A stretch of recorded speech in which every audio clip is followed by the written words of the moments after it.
Hi friends, welcome to the channel Athee's health and beauty tips. எல்லோரும் எப்படி இருக்கீங்க? நான் ரொம்ப நல்லா இருக்கேன். சாரி கைஸ், ரொம்ப லாங் கேப் ஆகிடுச்சு, வீடியோஸ் எதுவும் போடல. எல்லோரும் ரொம்ப எதிர்பார்த்துட்ருப்பீங்கன்னு நினைக்கிறேன்.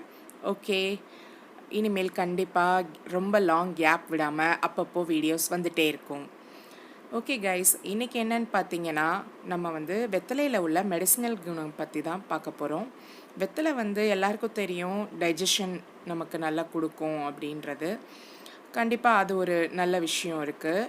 அது தவிர்த்து பார்த்திங்கன்னா, இந்த வெத்தலையை வச்சு குழந்தைங்களுக்கு நம்ம எப்படி கோல்டு காஃப்க்கு ரெமெடியாக யூஸ் பண்ணலாம் அப்படின்றத பற்றி தான் நான் இன்றைக்கி சொல்ல போகிறேன். இந்த வெத்தலையை நீங்கள் கொஞ்சம் கிள்ளி போட்டு, இது கூட 2 துளசி இலை, கற்பூரவள்ளி கிடச்சதுன்னா கற்பூரவள்ளி இந்த மாதிரி போட்டு, அதோட கொஞ்சம் மிளகு, கொஞ்சம் சீரகம் உணுக்கி போட்டு, இதை நல்லா தண்ணியில் கொதிக்க வச்சு, கொஞ்சம் தண்ணி சுண்ட காயிற அளவுக்கு கொதிக்க வச்சு, அதை ஃபில்ட்ரு பண்ணி குழந்தைங்களுக்கு குடிக்க கொடுங்க. கோல்டு காஃப் இருந்தது அப்படின்னா ஒரு 3 to 4 days கண்டினியூஸாக நீங்கள் இதை கொடுக்கும்போது அவங்களுக்கு அந்த கோல்டும் காஃபும் குறையும். ஸோ சளி பிடிச்சிருக்கும்போது அவங்களுக்கு சரியாக டைஜஷன் எதுவும் ஆகாததுனால அவங்களுக்கு நல்ல ஒரு பசியும் இருக்காது. ஸோ இந்த மாதிரி நீங்கள் வெத்தலை சாறு எடுத்து கொடுக்கும்போது அவங்களுக்கு இந்த மிளகு, சீரகம், துளசி இதில் உள்ள எல்லா நற்குணங்களும் இந்த வெத்தலையோடு சேர்ந்து உள்ளே போகும்போது நல்ல ஒரு டைஜஷனும் இருக்கும். அதோடு சேர்ந்து அவங்களுக்கு இந்த கோல்டு காஃப் குறையவும் செய்யும். என்னோடய கிட்ஸுக்கு நான் கண்டிப்பாக கோல்டு காஃப் இருந்தால் இந்த ரெமெடி செஞ்சே ஆவேன். அவங்களுக்கு நல்லாவே இதில் ரிசல்ட் உண்டு. நல்ல கோல்டு காஃப் குறையிறது நமக்கு வித்தியாசம் தெரியும். ஸோ சின்ன குழந்தைங்க மட்டும் இல்லை, பெரியவங்களும் இதை ஃபாலோ பண்ணலாம். ஸோ மறந்துடாதீங்க, வெத்தலையை கிள்ளி போடுங்க, மிளகு சீரகம் கொஞ்சம் உணுக்கி போடுங்க, துளசி இலை, கற்பூரவள்ளி இலையும் ஆட் பண்ணிக்கலாம். நெக்ஸ்ட்டு பார்த்திங்கன்னா வெத்தலை ஒத்தடம்.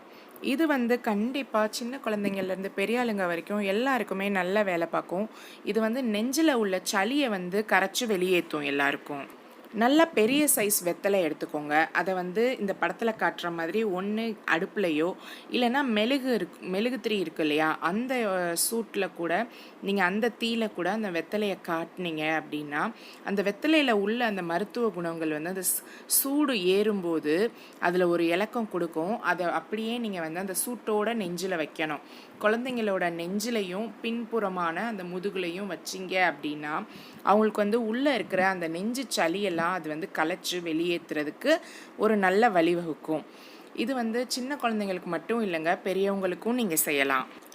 இதில் இன்னும் கொஞ்சம் நல்லா எஃபெக்டாக வேணும் அப்படின்னு நினைக்கிறவங்க சின்ன குழந்தைங்களுக்கு விக்ஸில் உள்ள அந்த பேபி ரப் இருக்குது இல்லைங்களா, அதை லைட்டாக வெத்தலையில் நீங்கள் தடவிட்டு கூட அதை தீயில காட்டி நீங்கள் குழந்தைங்களோட நெஞ்சிலையும் முதுகு பக்கமாகவும் வைக்கும்போது அந்த லங்ஸில் உள்ள சளியெல்லாம் அது கரைச்சி வெளியேற்றிடும்.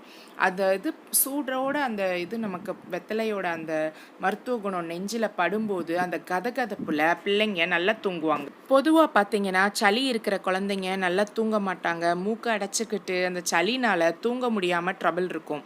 ஸோ இந்த மாதிரி வெத்தலை ஒத்தனம் கொடுத்துட்டு நீங்கள் அவங்கள தூங்க போட்டு பாருங்கள், நல்லா ரிலாக்ஸ்டாக ஃபீல் பண்ணி நல்லா தூங்குவாங்க.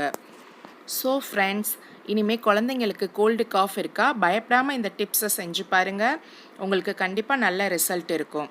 ஓகே ஃப்ரெண்ட்ஸ், இந்த டிப்ஸ் உங்களுக்கு பிடிச்சிருந்ததுன்னா மறக்காமல் Athee's health and beauty tips like, share and comment. Bye.